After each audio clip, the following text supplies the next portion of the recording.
The divorce papers sat on the kitchen counter, their crisp edges curling slightly in the humid August air, as if recoiling from the weight of their own words. I stared at them, my pulse hammering in my throat, the ink blurring into a smear of black accusation. For years ago, on the day Claire was promoted to bank manager, she'd come home radiant, her laughter filling our small apartment like champagne bubbles. That same night, she'd slid those papers across this very counter, her eyes steady, unapologetic. "I need to be free," she'd said, voice soft but sharp, like a blade wrapped in silk. I'd been too stunned to argue, too gutted to see the signs I'd missed. Now, for years later, a Polaroid slipped from the envelope, an image of Claire, laughing in another man's arms, time-stamped that same cursed day. My hands trembled as I gripped the photo, the truth clawing its way to the surface. She hadn't just left me. She'd betrayed me long before. The apartment was suffocating, the air thick with the scent of stale coffee and the faint floral trace of Claire's old perfume, still lingering in the cushions. I sank into a chair, the wood creaking under my weight, and tried to piece together the fragments of that day. Her promotion party had been a blur of clinking glasses and forced smiles. She'd glowed, her auburn hair catching the light as she toasted to new beginnings. I'd thought she meant us, our future, our dreams. But the Polaroid told a different story. Her head tilted back, lips parted in a laugh, while a man I didn't recognize held her close, his hand possessive on her waist. The timestamp burned into my vision. 7:42 p.m., hours before she'd handed me those papers. My mind reeled, replaying the years before that night. Had there been signs? The late nights at the bank, her phone buzzing at odd hours, the way she'd started locking her laptop. I'd chalked it up to stress, to ambition. Claire was driven, always had been. I'd loved that about her. The fire in her eyes when she spoke about climbing the corporate ladder. I'd rationalized every red flag, every missed dinner, every distracted glance. Love does that, doesn't it? It blinds you, wraps your doubts in soft excuses until the truth slices through like a razor. I stood, pacing the worn linoleum, the Polaroid still clutched in my hand. The apartment felt like a museum of our marriage. Her favorite mug on the counter, the scuff on the wall from when we'd moved in, laughing and clumsy. I wanted to scream, to shatter something, but instead, I grabbed my phone and dialed her number. It rang twice before her voicemail kicked in, her voice bright and professional, like she hadn't just upended my world again. "Claire," I said, my voice cracking, "we need to talk. I found something. Call me back." I hung up, my chest tight, knowing she wouldn't call. She hadn't in years.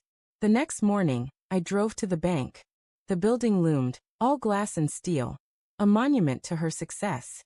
Inside, the air was cool, scented with lemon polish and ambition. A young teller smiled at me, her badge reading Emily. "I'm here to see Claire Harper," I said, my voice steadier than I felt. Emily's smile faltered. "Ms. Harper's in a meeting. Can I take a message?" I hesitated, the Polaroid burning a hole in my pocket. "Tell her it's her husband." "Ex-husband," I corrected, the word bitter on my tongue. Emily nodded, but her eyes flicked to the side, nervous. Something was off.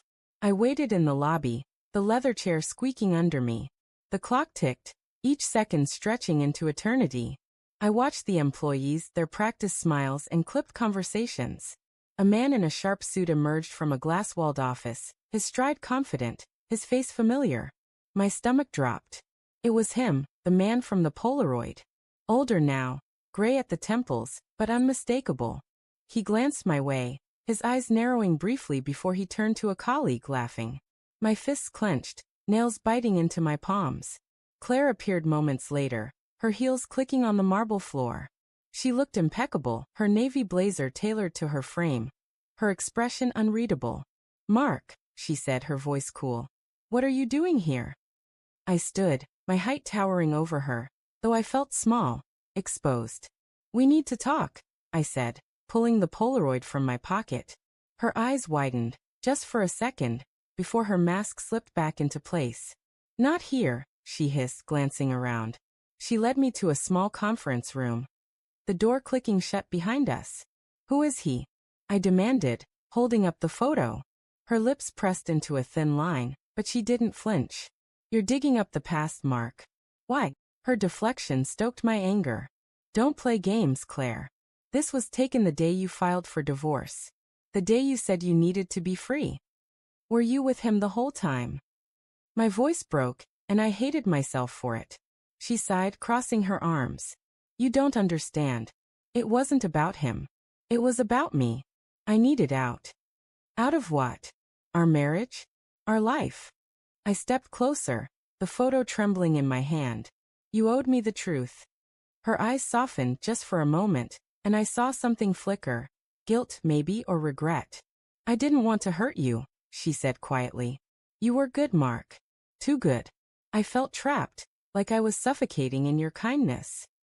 Her words stung, each one a fresh wound. So you cheated? I spat. She looked away, her silence louder than any confession. The room felt too small, the air too thick. I wanted to hate her, to scream, but part of me still loved her, even now. Who was he? I asked again, softer this time. She hesitated, then said, His name's David. He was a client. It wasn't serious. Just a mistake. A mistake. The word echoed hollow. A mistake you celebrated by leaving me, I said, my voice barely a whisper. She didn't respond, her gaze fixed on the floor. I left the bank in a daze, the Polaroid crumpled in my fist.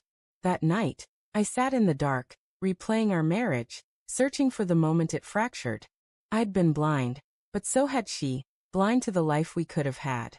Then my phone buzzed. A text from an unknown number. Check your mailbox. My heart raced as I stumbled outside, the night air sharp against my skin. In the mailbox was a single envelope, no return address. Inside, another Polaroid. Claire and David recent, their hands intertwined, smiling at a restaurant I recognized. A note was scrawled on the back. She's still lying. My breath caught, rage and heartbreak colliding. Claire hadn't just betrayed me 4 years ago. She was still with him, still hiding the truth. I stood there, the photo shaking in my hands, the weight of her deception crushing me. But something else stirred, resolve. I wouldn't let her rewrite our story. Not again.